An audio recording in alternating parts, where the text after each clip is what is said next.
Hello, my absolutely beautiful Pisces friends, the fish. It's beautiful to see you, and welcome to your November 2021 horoscope, where Pisces this month, the big event is that we have got a full moon lunar eclipse happening in the energy of Taurus, which will officially get ready to kick us. And it gives us a sense of what we'll work on through 2022 on the Taurus and Scorpio axes. So this is important. This is an important month to trust your intuition, trust the areas and the energy of discontent or energies that feel like they're just slightly misaligned, because it's showing you exactly where to go. Now, the ruling planet of this particular eclipse as well is going to move into retrograde energy in a fellow earth sign. So really, truly, Pisces, this month, I think that there's a theme and there is a sense of what you're doing materially, boots on the ground, what your fingers are on, the structures that you're creating that allow you to achieve. There's really some questions about, are these the right relationships and the right alignments to allow you to achieve your goals? So we'll get to explore a little bit of that this month. So let's get in here so that you can get out and enjoy your November, okay? So right at the beginning of the month, Pisces, on the 2nd, we've got Mercury leaving its post-retrograde shadow time, which means that the Mercury retrograde in Libra is fully over now. We're full steam ahead. You can make those decisions. You know, what came up for you during the Mercury retrograde in Libra? It was in your 8th house: joint connections, joint resources, vulnerability, trauma, healing. What came back into your life and to your table? You got to get a little resolution around it. And now, as Mercury's out of that post-retrograde, you've got forward movement, forward decision making, and you're clear, or at least a little bit more clear on the information those relationships brought to your table. So let me know in the comment section down below. Now, on the 4th, we have got a new moon happening at 12 degrees of Scorpio, a fellow water energy, okay? And this is going to light up your 9th house space, Pisces. But this particular moon is opposing Uranus, squaring Saturn. I think this is important because the new moon is when we're going to plant our seeds of intention to begin something new, or to give something we've already got going in our lives like a fresh energy, a fresh wind in the sails to move it forward.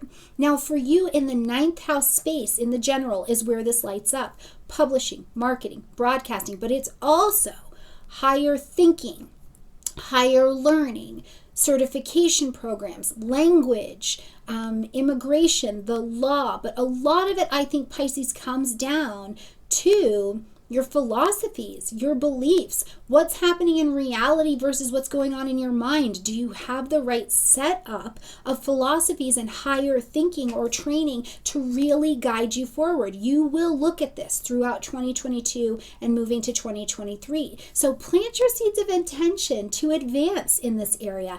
And that Uranian energy, I think, brings a surprising opportunity. It's like it pops your willingness or your open-mindedness open, and you're able to step forward to a different thought process, a different path, just a little bit. But it's serious. You are serious about it. It's trying to bring long-term commitment into your life with that square to Saturn. But I just don't think you can get to this new way of thinking, this new way of believing, this new way of expanding without a solid grouping of people around you. So it's like this connection that really people are going to help you shape your next path forward, because they'll help you change your thinking. I love it. I feel like it's a divine energy for you this month. Now, on the 5th, it is a busy day, okay?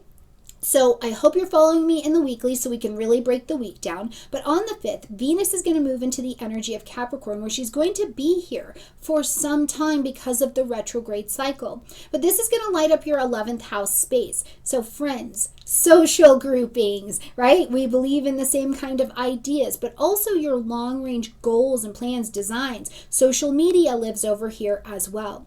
Now, Venus likes to magnetize, so bring in ease, bring a harmony. Venus is still Venus. It can bring romance. So maybe somebody was a friend and they're turning into something more than a friend, or you're connecting at a deeper level, an easier level with a friend. Do you find it easier to move towards that social group or learning that skill? You know, you're taking on something and there's a Facebook group attached to it, and before you were like, no. Right? Now you're like, okay, I can go in there and learn. It's making you acceptable at a social level as well. If you've got a product you got to put out, the people are like, oh yeah, that's a great product. You know, so it brings in ease of energy, but also Around this 11th house, I think what you find out with Venus here so long term is the value of serious friends in your life.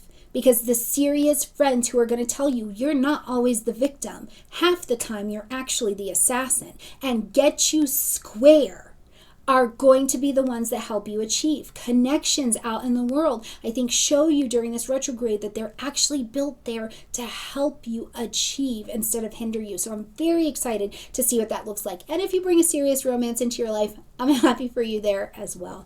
Now, also on that day, Mercury is going to move into the energy of Scorpio. So we just had this new moon here, planting these seeds of intention. Now, Mercury shows up just a day later and you're ready to make decisions. You're ready to have conversations. You're ready to push, yes, play this YouTube channel. Yes, put this podcast out there. You are ready to go with Mercury ready to make decisions. And what you're making decisions on are things you are willing to put out there, take on, train in, that are in alignment with your deepest desires. It's Scorpio energy. So it's really delicious, okay? Now, on the 17th, please take note, mark it on your calendars. This Venus is going to enter into the pre-retrograde shadow time at 11 degrees of Capricorn. So I want you to find 11 degrees of Capricorn in your chart. And if you don't have a chart, please come get one from me. I make the degrees really easy to see. And if you still don't know how to do it, there's a video in my description box on how to find the active transits. Watch it so you can see, because 11 to 26 degrees of Capricorn, that is specifically what you are going to work on during this Venus retrograde time. I want you to be specific. Get into the energy. Work smarter, not harder, Pisces, okay? So right now, though, Venus will start to slow down and bring your attention to what she needs your attention to review as we get into this retrograde energy all the way until March, okay? Now, on the 19th, the event happens. It is a full moon lunar eclipse in the energy of Taurus, and this will light up your third house space. So communications, learning, teaching, buying a home, selling a home, buying the car, selling the car, whatever it is, siblings also happen. There's some short distance travel that can be arranged in here as well.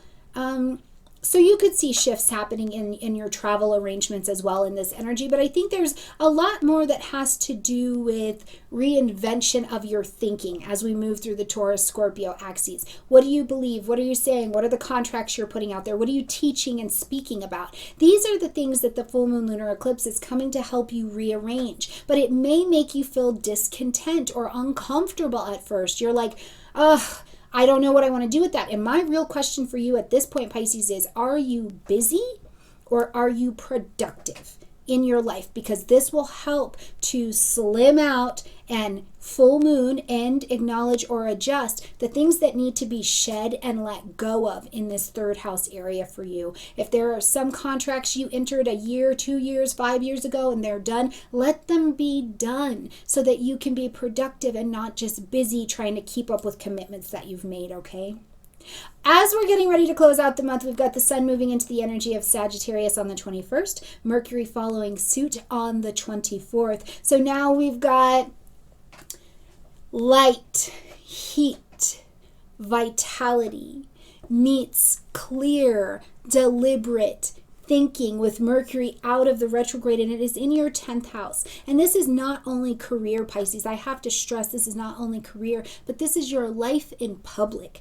Who and how are you showing up in public? You've had a 9th house rearrangement that's been going on, a 3rd house rearrangement that's been going on. Sagittarius is the natural ruler of what we think, our philosophies, that 9th house energy, our ideas. So out in public, the sun may be bringing you in contact with a willingness to get out of your comfort zone, aim a little higher, get connected in ways to people, places, and things that can really help you achieve. They connect you with projects that you'll get to work on. You may be the project that you work on, but whatever it is, it's almost like there is this reinvention of a willingness in your life to move forward with a different belief structure that I think is absolutely delicious. Plus, if you are publishing, marketing, or broadcasting products out into the world, the Sagittarius season is for you.